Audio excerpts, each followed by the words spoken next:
Guys, अगर आपके पास additional document request आई है और आपको समझ नहीं आ रहा है कि आपको किस तरह ये डॉक्यूमेंट सबमिट करने हैं और किस पैटर्न में आपको डॉक्यूमेंट सबमिट करने हैं, उसका फॉर्मेट क्या है, क्या क्या आपको लिखना चाहिए, तो काफ़ी सारे डाउट मैं आपके इस वीडियो में क्लियर करूंगा। तो मेरी आपसे गुजारिश है कि प्लीज़ मेरे इस वीडियो को पूरा आखिर तक देखिएगा ताकि आप सारी चीज़ें अपनी समझ पाएं, क्योंकि अगर आपने कोई भी पॉइंट मिस कर दिया तो हो सकता है आपको उसमें प्रॉब्लम हो सकती है। तो गाइस, चलिए हम अपनी इस वीडियो को स्टार्ट करते हैं। उससे पहले मेरी आपसे गुजारिश है कि प्लीज़ मेरे इस चैनल को सब्सक्राइब कर दीजिए। इस चैनल पर मैं बहुत सारी डिटेल वीडियो आपको देता हूं ताकि आपके कोई भी डाउट जो है वो ना रहे। तो प्लीज़ मेरे चैनल पे जाइए, सब्सक्राइब करिए, देखिए वीडियोस को, समझिए, कहीं ना कहीं आपके ज़रूर ये काम आएंगे। तो चलिए हम अपनी वीडियो को स्टार्ट करते हैं।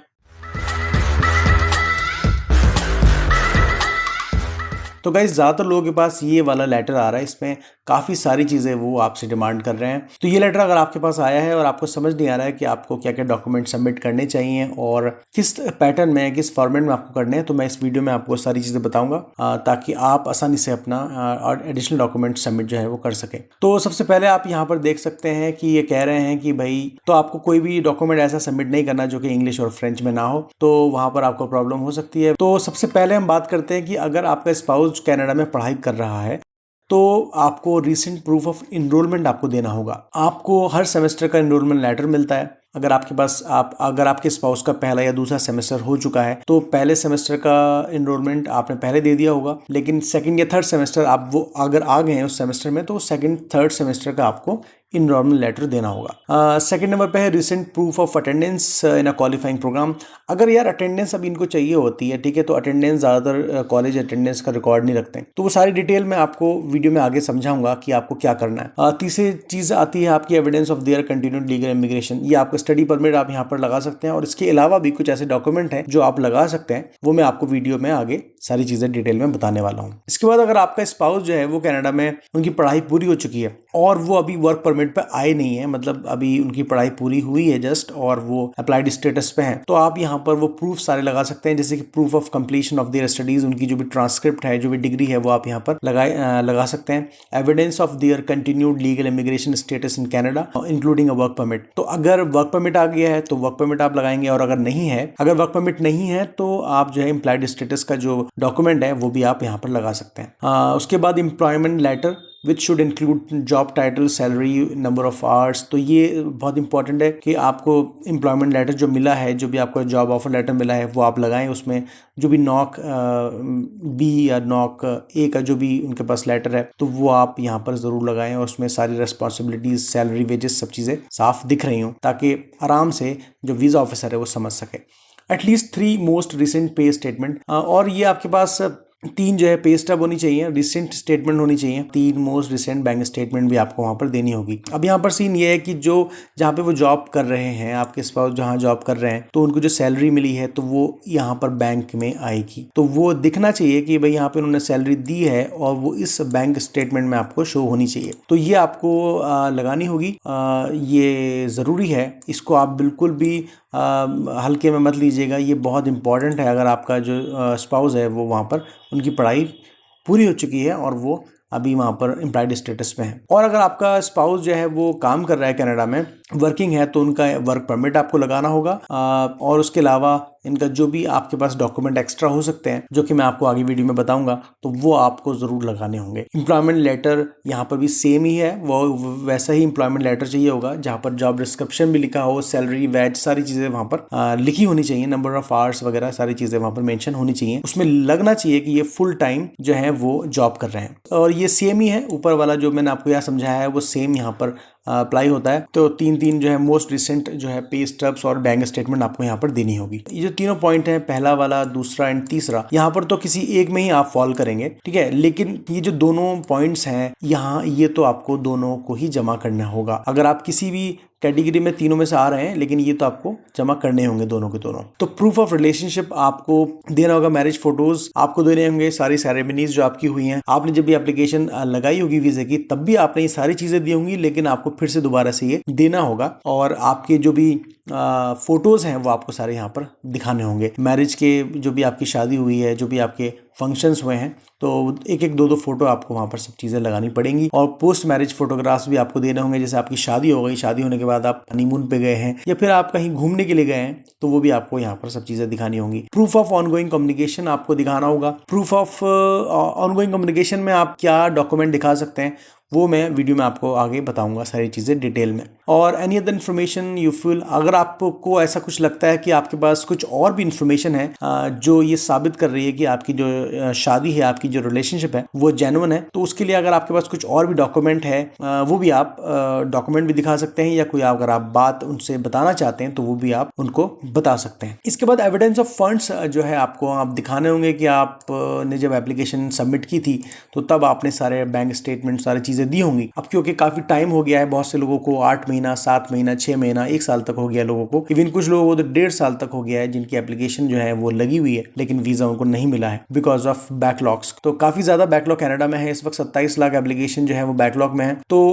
फंड्स आपको दिखाने पड़ेंगे दोबारा से, आपको ये उनको बताना पड़ेगा कि भाई 1 साल हो गया मेरी फाइल को, लेकिन अभी भी मेरे पास फंड्स हैं और मैं कनाडा ट्रैवल कर सकता हूँ, वहाँ पर रह सकता हूँ, अपना खर्च जो है मैं उठा सकता हूँ। तो ये सारी चीज़ें आपको उनको बतानी होंगी। और अगर आपके पास ये लेटर आया है और उसमें लिखा है कि 7 डेज के अंदर आपको जमा करना है, अगर आप इससे एक्सीड करते हैं तो हो सकता है कि आपको रिफ्यूजल वो दे सकते हैं। अब सबसे इंपॉर्टेंट बात ये है कि आप ये डॉक्यूमेंट, आप ये जो एडिशनल डॉक्यूमेंट जब आप सबमिट करेंगे तो उसका तरीका ये है कि आपका जो IRCC का अकाउंट है वहां पर आपको एक बटन मिलेगा, उसमें आपको ऑप्शन मिलेगा, वहां पर आप अपना जो ये डॉक्यूमेंट है सबमिट कर सकते हैं। अब ये है कि यार ये सबमिट तो वहां कर सकते हैं लेकिन बहुत से लोगों को वो बटन मिलता नहीं है, तो उस केस में आपको वेब फॉर्म के थ्रू ही ये सबमिट करना होगा। अगर आपको वो बटन मिलता है आपके अकाउंट में तो ये बहुत अच्छा होगा, क्योंकि वहां से सीधा जो आपका डॉक्यूमेंट है वो IRCC के पास चला जाएगा, क्योंकि वेब फॉर्म के थ्रू अगर आप कोई डॉक्यूमेंट सबमिट करते हैं तो उसमें टाइम लग जाता है, उसमें 15-20 दिन, 25 दिन, 1 महीना, 2 महीना भी लग जाता है। लेकिन अगर आप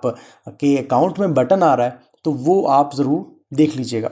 उसके अलावा अगर आपको गाइस कुछ भी इन्फॉर्मेशन एक्स्ट्रा थोड़ी सी समझनी है कि ये कैसे सबमिट करना है, कौन सी कंडीशंस हैं, तो आप ये जो लिंक इन्होंने दिया है इस लिंक को आप ज़रूर देखिएगा, जाकर सारी चीज़ें, क्वेश्चंस वहाँ पर आपको मिलेंगे, क्वेश्चन आंसर्स, तो वो आप सारी चीज़ें पढ़ लीजिएगा, उसके बाद ही अपना डॉक्यूमेंट आप सबमिट करिएगा। तो गाइस सबसे पहली बात तो ये है कि आपको एडिशनल डॉक्यूमेंट सबमिट करना है तो आपको एक पैटर्न, एक आपको फॉर्मेट बनाना होगा। वो फॉर्मेट आपको बनाने की ज़रूरत नहीं है, वो फॉर्मेट मैं आपको दे रहा हूँ, नीचे लिंक आपको मिल जाएगा। लेकिन अभी आप सीधा लिंक पर मत जाइए डाउनलोड करने के लिए, क्योंकि आप लिंक तो डाउनलोड कर लेंगे लेकिन बहुत सारी चीज़ें ऐसी हैं जो कि आप मिस कर सकते हैं, जो मैं आपको इस वीडियो में आगे बताऊंगा। तो अब एडिशनल डॉक्यूमेंट, सबसे पहली बात तो ये कि आपके पास जहाँ से भी न्यू दिल्ली से या बेंगलोर से जहाँ से भी आ रहा है उसको आप यहाँ मेंशन कर दीजिएगा। उसके बाद आपको ये जो एप्लीकेशन जो मैंने जिस तरह लिखी है, आप अपने नाम और अपना फादर नेम, रेसिडेंस जो भी है, आप यहाँ पर सारी चीज़ें अपनी मेंशन यहाँ पर कर दीजिएगा, अपनी डेट्स वगैरह आप सब डाल दीजिएगा यहाँ पर। आपका जो स्पाउस है वो कौन सा कोर्स कर रहा है, कौन सा कॉलेज है, उनका एड्रेस क्या है, कॉलेज कौन सा है, ठीक है, ये सारी चीज़ें डालिएगा।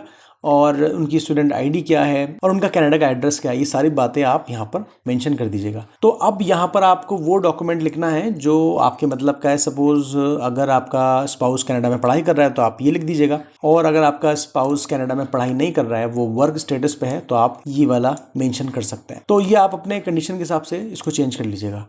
प्रूफ ऑफ रिलेशनशिप आपको सबको देना है, एविडेंस ऑफ फंड आपको सबको देना होगा। उसके बाद आप अपनी डिटेल लिख दीजिएगा, फ़ोन नंबर और ये जो भी ईमेल एड्रेस है वो लिख दीजिएगा। उसके बाद गाइस अब हम चलते हैं कि ये तीनों डॉक्यूमेंट हमें किस तरह सबमिट करने हैं। तो हम पहले डॉक्यूमेंट की तरफ चलते हैं, यानी कि प्रूफ ऑफ स्टडीइंग की तरफ हम चलते हैं। अगर आपका जो स्पाउस है वह पढ़ाई कर रहा है तो आप उसको इस तरह लिख सकते हैं कि भाई मेरा जो स्पाउस है वो इस कॉलेज में, इस कोर्स में पढ़ रहा है। तो सारी डिटेल आप यहाँ पे ज़रूर लिख दीजिएगा, और ये वाला सेक्शन आप ज़रूर देखिए, इसको आप बिल्कुल भी मिस मत करिएगा, क्योंकि बहुत सारे लोगों के साथ क्या होता है कि उनका जो स्पाउस है वो DLI इंस्टीट्यूट में तो होता है, लेकिन उनको रिफ्यूज़ल मिलता है कि आपका जो स्पाउस है वो DLI इंस्टीट्यूट में नहीं है, इस वजह से हम आपका वीज़ा रिजेक्ट कर रहे हैं। तो आप ये ज़रूर मेंशन करिएगा कि आपका जो कॉलेज है, जो भी आपका स्पाउस इस कॉलेज में पढ़ रहा है, वो एक डेजिग्नेटेड लर्निंग इंस्टीट्यूट है और उसका DLI नंबर ये है, और DLI नंबर आपको IRCC की वेबसाइट पर मिल जाएगा। उसके बाद आप यहाँ पर सारी डिटेल लिख देंगे, आप इसको सब आराम से पढ़ लीजिएगा। अब मैं आपको बताता हूँ कि अटेंडेंस की जो प्रॉब्लम है, अटेंडेंस लोगों के पास नहीं है, क्योंकि बहुत सारे कॉलेजेस जो हैं वो अटेंडेंस का प्रूफ रखते नहीं है। आप अपने कॉलेज को ईमेल करिएगा, उनसे कहिएगा कि भाई मुझे जो है वो प्रूफ ऑफ अटेंडेंस चाहिए, स्पाउस ओपन वर्क परमिट, यानी कि ओपन वर्क परमिट मैं अप्लाई कर रहा हूँ अपने स्पाउस के लिए, तो उसके लिए मुझे इमिग्रेशन पे अटेंडेंस प्रूफ दिखाने हैं। तो आपके कॉलेज के पास अगर अटेंडेंस के रिकॉर्ड्स नहीं भी हैं तो वो आपको एक ईमेल करेंगे, और उस ईमेल में इन चारों में से कुछ चीज़ें हो सकती हैं या फिर चारों चीज़ें भी ये लिखी होंगी। तो ये सारी बातें आप यहाँ पे लिख दीजिएगा कि आपके कॉलेज ने आपसे ये कहा है कि भाई हमारे पास रिकॉर्ड तो नहीं है, लेकिन आप ये डॉक्यूमेंट आप अपने एप्लीकेशन में लगा दीजिए और ये सफिशिएंट होंगे। तो अब हम यहाँ पर वो अटैच, देखिए अब मैंने यहाँ लिखा आई attach all these documents in this file and the PDF of the email. तो अब जो ईमेल आपके पास आया है कॉलेज से, वो ईमेल भी आप इस डॉक्यूमेंट में अटैच ज़रूर करिएगा। और उसके बाद हम यहाँ पर डॉक्यूमेंट की जो लिस्ट है वो हम यहाँ पर लिखेंगे। जैसे कि सबसे पहला डॉक्यूमेंट स्टडी परमिट आपका होगा, आपके स्पाउस का नाम लिख दीजिएगा, एनरोलमेंट लेटर है वो आप लिख दीजिएगा, जो भी एनरोलमेंट लेटर लेटेस्ट है, थर्ड सेकंड जो भी लेटेस्ट है वो आप यहाँ पर लिख दीजिएगा। अचीवमेंट रिपोर्ट्स जो भी ट्रांसक्रिप्ट मिल रही हैं आपको, सपोज उनका 2 सेमेस्टर हो गए हैं तो दोनों सेमेस्टर के जो मार्क्स हैं, जो अचीवमेंट रिपोर्ट्स है वो आप यहाँ पर मेंशन कर दीजिएगा। उसके बाद ईमेल फ्रॉम द कॉलेज, जो कॉलेज से ईमेल आया है अटेंडेंस के रिगार्डिंग, वो आप यहाँ लगा दीजिएगा। और उसके बाद ग्रेड शीट आपको आपके स्टूडेंट पोर्टल पे मिल जाएगी। जो भी आपका स्पाउस है उनसे आप कहिएगा कि भाई स्टूडेंट पोर्टल पे जाओ, वहाँ पर हर सब्जेक्ट की जो भी वो कोर्स कर रही हैं उसका हर सब्जेक्ट में ग्रेड शीट आपको मिलेगी, जो कि अभी इतने परसेंटेज मार्क्स हो गए हैं, वो सारी ग्रेड शीट का स्क्रीनशॉट लेके आप जो है यहाँ पर ज़रूर लगाइएगा। उसके बाद टाइम टेबल का भी एक सैंपल आप ले लीजिएगा, उनके कॉलेज स्टूडेंट पोर्टल पे मिल जाएगा टाइम टेबल, वो भी आप लगाइएगा। कॉलेज ID कार्ड आप लगा दीजिए, ठीक है। और उसके बाद उनके पास हो सकता है अगर उन्होंने ड्राइविंग लाइसेंस अप्लाई किया है तो कैनेडियन ड्राइविंग लाइसेंस आपके पास होगा, वो ज़रूर लगाइएगा। G1 हो या G2 हो, जो भी हो उसका आप प्रूफ ज़रूर लगाइएगा। उसके बाद pay stub from employer, pay stub, checks, कुछ भी जो भी है आपके पास वो लगा दीजिएगा, बैंक स्टेटमेंट लगा दीजिएगा। तो ये सारे जो प्रूफ हैं, ये प्रूफ हैं कि उनकी एक्टिविटी है कि वो कनाडा के अंदर हैं और वो वहाँ पर काम कर रही हैं और वो एक सिंसियर मतलब स्टूडेंट हैं। तो ये सारी चीज़ें ये प्रूफ करेंगी कि वो एक सिंसियर स्टूडेंट हैं और वो इस टाइम पढ़ाई अपनी कर रही हैं और साथ साथ जॉब भी कर रही हैं। तो ये थोड़ा सा एक अच्छा इम्पैक्ट जो है ऑफिसर पर पड़ता है अगर आप ये वाली सारी डिटेल्स भी लगाते हैं। उसके बाद गाइस, अब सबसे मेन पॉइंट ये है कि जो आपके वीज़ा ऑफिसर ने पूछा है कि आपका स्पाउस पढ़ रहा है कि नहीं पढ़ रहा है। तो आपको डॉक्यूमेंट तो सारे लगाने ही हैं, लेकिन एक सबसे आसान तरीका ये है कि हम चाहते हैं कि हमारा जो वीज़ा ऑफिसर है वो आसानी से हमारे डॉक्यूमेंट को पढ़े और समझे। तो उसके लिए ये टेबल आपको दिख रही होगी। हमने यहाँ पर लिखा है कि these are the grade that my husband wife spouse name achieve this semester. I also attach achievement reports from the college. हमने अचीवमेंट रिपोर्ट्स जो हैं वो अटैच कर दी हैं यहाँ पर, लेकिन हम यहाँ पर एक टेबल बना के उनको देंगे कि पहले सेमेस्टर में उनके इतने परसेंटेज आए हैं और इतनी GPA बनी है, सेकेंड सेमेस्टर में उनकी इतनी परसेंटेज है और इतनी GPA बनी है, और थर्ड भी अगर उन्होंने करा है तो वो भी आप यहाँ पर लिख दीजिएगा। तो इससे क्या होगा कि वीज़ा ऑफिसर को आसानी होगी समझने में, पढ़ने में। वो बहुत ज़्यादा, आप क्योंकि काफ़ी ज़्यादा पेजेस का डॉक्यूमेंट बनेगा तो वो ज़्यादा फ्रस्ट्रेट नहीं होगा, क्योंकि उनके पास भी काम बहुत ज़्यादा है। तो आप कोशिश करिए कि वीज़ा ऑफिसर आसानी से आपके डॉक्यूमेंट को समझ सके और आपको वीज़ा जल्दी से दे सके। और इसके बाद जो भी आपके स्पाउस है वो कौन सा सेमेस्टर इस टाइम कर रहे हैं तो वो आप यहाँ मेंशन कर सकते हैं, सेकंड सेमेस्टर है या थर्ड है। जो भी उनका सेमेस्टर ऑन गोइंग है तो वो सेमेस्टर की डिटेल्स आपको यहाँ पर लिखनी होगी। अब यहाँ पर आप लिखेंगे ये सब्जेक्ट्स के नाम, आप यहाँ पर लिखेंगे जो भी सब्जेक्ट्स उनके चल रहे हैं। सपोज 4 सब्जेक्ट हैं या 5 हैं या 6 हैं, तो सारे सब्जेक्ट्स का नाम आप यहाँ लिख दीजिएगा इस वाले कोर्स वाले सेक्शन में। उसके बाद कोर्स कंप्लीटेड, यानी कि आपका ये जो कोर्स है वो कितनी परसेंटेज कंप्लीट हुआ है। क्योंकि आपका सपोज सेकंड सेमेस्टर अभी चल रहा है और पहला महीना आपका पूरा हो गया है, यानी कि 4 महीने का एक सेमेस्टर होता है, आपका 1 महीना हो गया है। तो हो सकता है कि आपका ये वाला सब्जेक्ट जो है वो 15% हुआ है या 20% हुआ है, 25% हुआ है। तो वो आपको स्टूडेंट पोर्टल पर वहाँ पर आपको सारा एवरेज मिल जाएगा कि आपका जो है कोर्स इतना % पूरा हुआ है और करंट ग्रेड एवरेज जो है वो इतना है। सपोज किसी सब्जेक्ट में अभी आपका एवरेज 70% चल रहा है, किसी में 80% चल रहा है, तो ग्रेड करंट एवरेज भी आपको यहाँ पर लिखना होगा, और ताकि आपका जो वीज़ा ऑफिसर है वो आसानी से समझ सके सारी सिचुएशन को। इसके बाद गाइस, जो भी सारे डॉक्यूमेंट्स हैं वो ये जो डॉक्यूमेंट सारे हैं 1 से लेकर 11 तक, ये जितने भी आपके पास हैं, तो ये सारे डॉक्यूमेंट आपको इस वाले पेज के बाद लगाने होंगे। इस वाले पेज के बाद आपके सारे डॉक्यूमेंट स्टार्ट हो जाएंगे और ये सारे डॉक्यूमेंट कंप्लीट होने के बाद आपको फिर लगाना है प्रूफ ऑफ रिलेशनशिप के डॉक्यूमेंट्स। तो अब प्रूफ ऑफ रिलेशनशिप में आपने पहले भी अपनी स्टोरी बताई होगी जब आपने वीज़ा अप्लाई किया था, तो आपको थोड़ी सी शॉर्ट स्टोरी यहाँ पे भी बतानी होगी। सारी कंडीशन आप अपनी बता दीजिएगा कि मेरी शादी कब हुई, एंगेजमेंट कब हुई, सारी बातें आप थोड़ी सी यहाँ बता दीजिएगा। और इसमें ये भी लिख दीजिएगा कि भाई ये जो चीज़ें हैं इसके फ़ोटोज़ भी मैं इस डॉक्यूमेंट में दे रहा हूँ नीचे। उसके बाद अब जब आपका स्पाउस इंडिया से चला गया है तो आप ये लिख सकते हैं कि भाई वो इंडिया से जा चुके हैं, कनाडा गए हैं, via Egypt, via Dubai, via Qatar, जो भी है, या डायरेक्ट गए हैं। तो आप यहाँ सारी बातें लिख दीजिएगा। और हम रेगुलरली टच में हैं, व्हाट्सएप या स्काइप से वीडियो कॉल करते हैं और स्क्रीनशॉट भी जो है वो हम इसमें लगाएंगे। वो सारी बातें आप यहाँ पर मेंशन कर दीजिएगा। और इसके अलावा यार आपके पास आपके जो स्पाउस है वो उसके पास वहाँ पर फ़ोन नंबर होगा, जो भी फ्रीडम, फाइडो जो भी होगा, तो उसका बिल ज़रूर लगाइए। और वो भी जो भी आपको कॉल करते हैं, क्योंकि वो सब पोस्टपेड होता है तो वहाँ पे सारे नंबर्स आ जाएंगे कि किस किस नंबर पे कॉल हुई है, क्या बात हुई है, तो वो आप सारे हाईलाइट कर दीजिएगा अपना नंबर कि भाई ये मेरा नंबर है, इसमें मुझे 25 मिनट बात हुई, इतने दिन इतने मिनट बात हुई। सारी चीज़ें आप उसको हाईलाइट कर दीजिएगा ताकि आपका वीज़ा ऑफिसर आसानी से आपकी फाइल को समझ सके। तो अब हम चलते हैं यार आगे और डॉक्यूमेंट लिस्ट देखते हैं रिलेशनशिप प्रूफ की। तो अब यहाँ पे सबसे पहला डॉक्यूमेंट तो मैरिज सर्टिफिकेट है, वो तो सबके पास होता ही है, वो आपको लगाना है। उसके बाद पासपोर्ट ऑफ स्पाउस नेम, वो आपका जो आपके स्पाउस है उसका पासपोर्ट आप लगाइएगा, जिसमें वीज़ा भी स्टैंप हुआ होता है, तो वो लगाइएगा। उसमें आपका नाम भी मेंशन अगर है तो बहुत अच्छा है, होना चाहिए वैसे तो ये लगा दीजिएगा। आधार कार्ड या फिर कोई सा भी नेशनल आईडी कोई भी आपके पास होगी इंडिया की, तो उसमें जिसमें आपका नाम है वो आप लगाइएगा, ठीक है। या फिर आपके नाम में उनका नाम है तो वो आप लगा दीजिएगा। उसके बाद क्योंकि ये सब ना रिलेशनशिप एक्टिविटी होती हैं कि भाई आपने शादी की है, आपका हस्बैंड का नाम वाइफ के नाम में आ गया है, तो ये सब चीज़ें जो हो जाती हैं, तो ये सारी एक्टिविटी जो है वो रिलेशनशिप एक्टिविटी में ये सब बातें आती हैं। उसके बाद आप अपना जॉइंट हेल्थ इंश्योरेंस लगा सकते हैं। गाइस अगर आपके पास हेल्थ इंश्योरेंस जॉइंट नहीं है तो आप खरीद सकते हैं यार, 5-6 हज़ार 7-8 हज़ार में जो है वो इंश्योरेंस, आप हेल्थ इंश्योरेंस ले लीजिए अपना और अपनी वाइफ का, या अपना और अपने हस्बैंड का आप ले लीजिए इंडिया में, ठीक है। तो वो एक तरीके से लीगल डॉक्यूमेंट बन जाता है ताकि आप उन्हें दिखा सको कि भाई हम हस्बैंड वाइफ हैं, और ये भी एक रिलेशनशिप एक्टिविटी होती है। इसके बाद गाइस अगर आपकी कोई भी XYZ आप किसी भी सिटी में गए हैं, सपोज आप मुंबई ट्रिप आपकी रही होगी कभी 2019 में, आप अपनी वाइफ के साथ या अपने हस्बैंड के साथ गए हैं, तो आप यहाँ मेंशन कर दीजिएगा ये डॉक्यूमेंट की भाई मैं नीचे दे रहा हूँ। फैमिली ट्रिप आपकी कहीं गई है, आप कहीं भी जा सकते हैं, तो आपकी फैमिली के साथ आप गए हैं या आप दोनों अकेले गए हैं, तो जो भी आपकी ट्रिप्स रही हैं, यानी कि 2019 में, 2020 में, 2021 में जो भी आपकी ट्रिप्स हैं, वो आप सब अलग अलग दीजिएगा ताकि वीज़ा ऑफिसर आसानी से समझ सके कि भाई ठीक है 2020 में भी है, यहाँ पर घूमने के लिए गए थे, और 2019 में भी गए थे, तो ये सारी रिलेशनशिप एक्टिविटी में आएगा। उसके बाद पास बिल्स ऑफ अमेजॉन, यार अगर आपने साथ में रहे हो इंडिया में तो आपने तो शॉपिंग करी होगी ऑनलाइन, अमेजॉन पे, फ्लिपकार्ट पे या कहीं पे भी, तो आपने जब भी कुछ मंगाया होगा तो उस पर हो सकता है आपकी वाइफ ने मंगाया होगा, तो उसमें आपकी वाइफ का नाम हो या आपका नाम हो, तो वो अगर आपकी वाइफ वहाँ पर है कनाडा में और उन्होंने इंडिया में कभी कुछ मंगाया है, तो उनका नाम जो भी है उसके बाद वाइफ ऑफ जो भी आपका नाम है, सपोज आपकी वाइफ का नाम अनुष्का है और आपका नाम राहुल है, तो आप जो भी अमेजोन से मंगा रहे हैं तो आप मंगाइए अनुष्का वाइफ ऑफ राहुल और एड्रेस दिस। तो उससे एक तरीके से एक बिल जनरेट जो होगा तो वो एज अ प्रूफ आप लगा सकते हो कि भाई मैं 2020 में यहाँ पे था, 2021 में यहाँ पे था, हम दोनों साथ रहते थे और हम लोगों ने शॉपिंग भी की है। तो ये भी एक रिलेशनशिप एक्टिविटी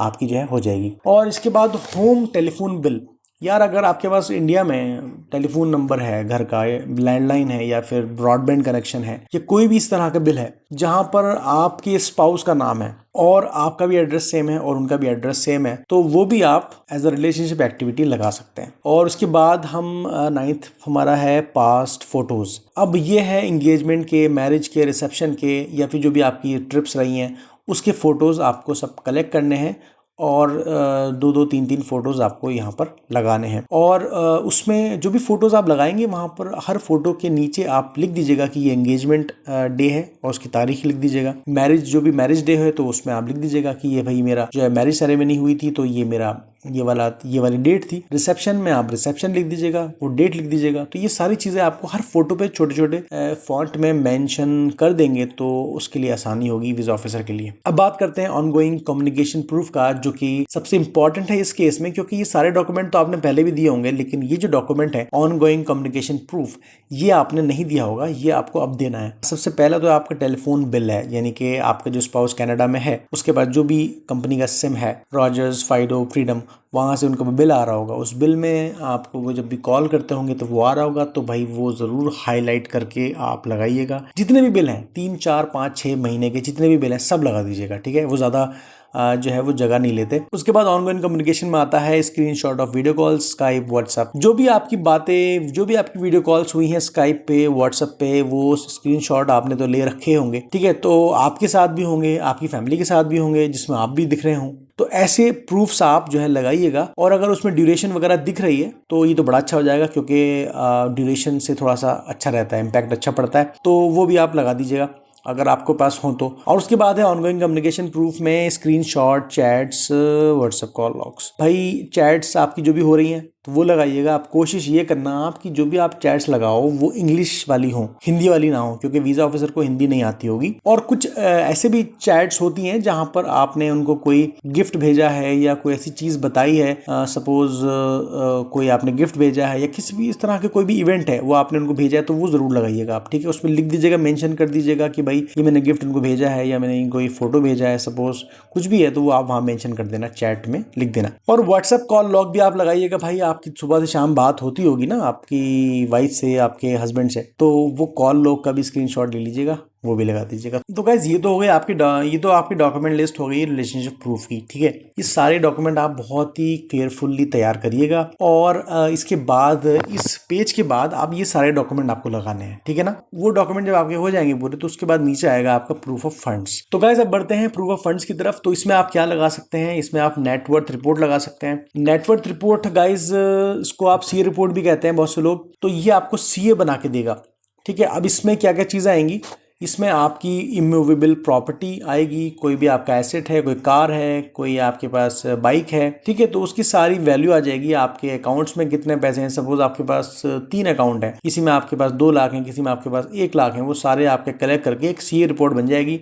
टोटल आपकी नेट वर्थ वहां पर आ जाएगी। सपोज आपके पास सारी चीजें मिला के 50 लाख है, 40 लाख है, 10 लाख है, तो जो भी है वो एक रिपोर्ट आपकी सीए बना देगा। तो नेटवर्थ जो है ना, आप ऑथेंटिक सीए से ही बनवाना। उसके बाद बैलेंस सर्टिफिकेट आपके पास होने चाहिए। सपोज आपके पास 2 अकाउंट हैं और दोनों अकाउंट के आपको बैलेंस सर्टिफिकेट लगाने हैं। ऐसा हो सकता है कि आपके पास एक सेविंग अकाउंट हो, दूसरा करंट अकाउंट हो, तो दोनों अकाउंट के आपको जो है बैलेंस सर्टिफिकेट लगाने हैं। और दोनों ही बैंक अकाउंट की आपको स्टेटमेंट लगानी है। और जो भी आपका सेविंग अकाउंट है, करंट अकाउंट है, तो उनकी बैंक स्टेटमेंट लगानी है, कम से कम 6 महीने पुरानी, और अगर ज्यादा है तो बहुत अच्छा है। और अगर हस्बैंड वाइफ का कोई जॉइंट बैंक अकाउंट है तो बहुत अच्छा होगा, उसकी भी स्टेटमेंट आप जो है वो लगा दीजिएगा। और उसके बाद आपके पास जो भी लाइफ इंश्योरेंस पॉलिसीज वगैरह हैं तो वो आप यहाँ पर मेंशन कर दीजिएगा और वहाँ बता दीजिएगा कि भाई मेरी पॉलिसी ये सन 2016 में स्टार्ट हुई है, सन 2018 में हुई है, सन 2019 में स्टार्ट हुई है। तो वो सारी बातें लिख दीजिएगा। थोड़ा उससे जो है ना आपका कंट्री के साथ टाई अप दिख जाएगा कि भाई आप कंट्री में इन्वेस्ट कर रहे हो। उसके बाद अगर आपका हस्बैंड, आपका वाइफ जो भी है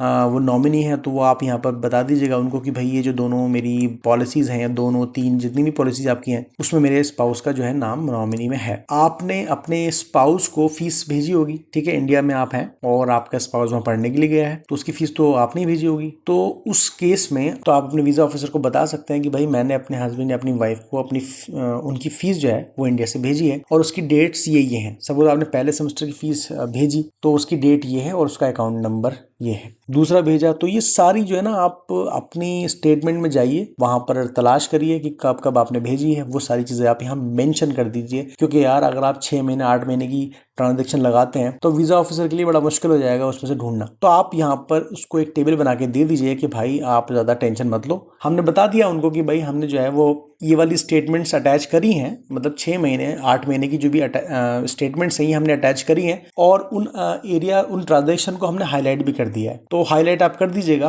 ताकि आपका वीजा ऑफिसर सारी चीज़ों को आसानी से समझ सके। क्योंकि यार अगर आप वीजा ऑफिसर के लिए अपनी एप्लीकेशन को आसान बनाएंगे पढ़ना, तो ये समझ लीजिए कि आपके जो है चांसेस वीज़े के थोड़े से बढ़ जाते हैं। तो ये बहुत ही सीक्वेंस से आप सारे डॉक्यूमेंट अपने लगाइएगा और मुझे पूरी उम्मीद है कि ये वीडियो आपको कहीं ना कहीं समझ आई होगी और आपको सारी चीज़ें ये काम आएंगी।